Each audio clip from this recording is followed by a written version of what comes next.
English pronunciation practice. 105 regular verbs with ed in the past from espressoenglish.net. Many English learners make pronunciation mistakes with the ed ending of regular verbs in the past simple tense. There are 3 ways to pronounce ed in English. Like T, like ed with an extra syllable, and like D.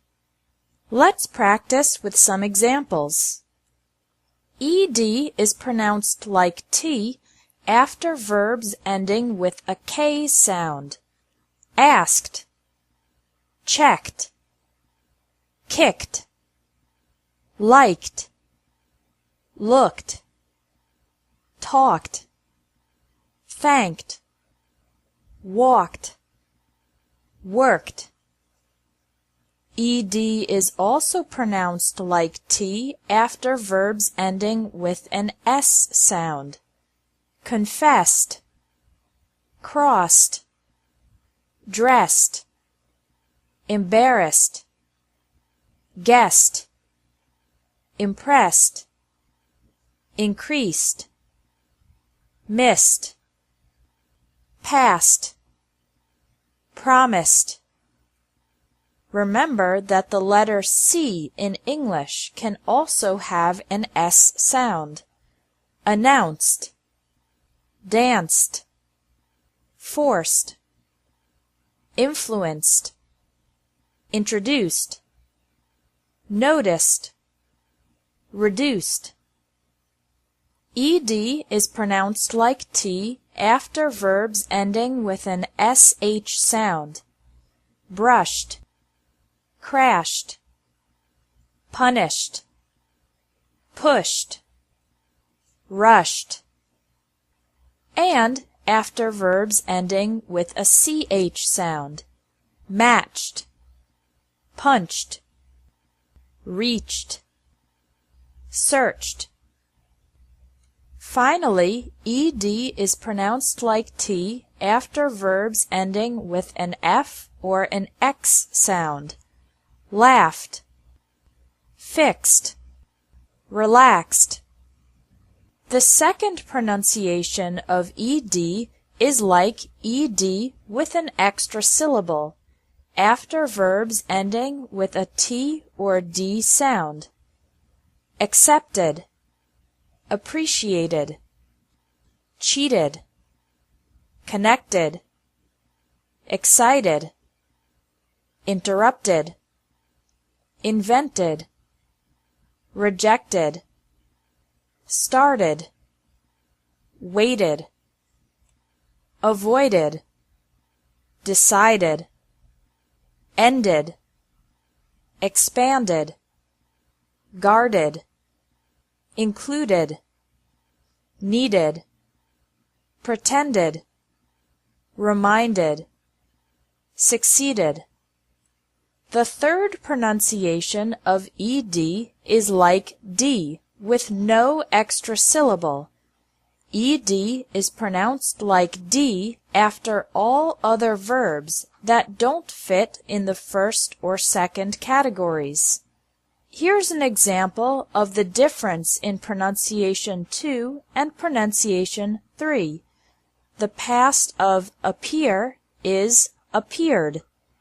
Appear has 2 syllables, and appeared also has 2 syllables. Don't pronounce it appeared with 3. This is different from the verb accept. The past of accept is accepted. Accept has 2 syllables, and accepted has 3 syllables. Ed is pronounced like D with no extra syllable after verbs ending with an R sound. Appeared, compared, considered, entered, remembered. It's also pronounced like D after verbs ending with a V sound. Arrived, received, observed, improved, saved. Ed is pronounced like D after verbs ending with a Z sound. Advised, buzzed, paused, raised, sneezed. Ed is pronounced like D after verbs ending in an L, M, or N sound. Killed, pulled, traveled, claimed, jammed, burned, examined, explained, turned, warned. Ed is pronounced like D after verbs ending in a vowel sound. Borrowed, annoyed, cried, glued, carried, weighed. Finally, Ed is pronounced like D after verbs ending in a B, G, or J sound. This is one of the most difficult to pronounce, so let's practice. Robbed, scrubbed, belonged, hugged, arranged, encouraged, challenged, judged, managed. Let's review. Ed only has an extra syllable after verbs ending in a T or D sound. Want, wanted, decide, decided. With these verbs, the ed adds an extra syllable. In all other verbs, the ed does not add an extra syllable. Miss, missed, receive, received.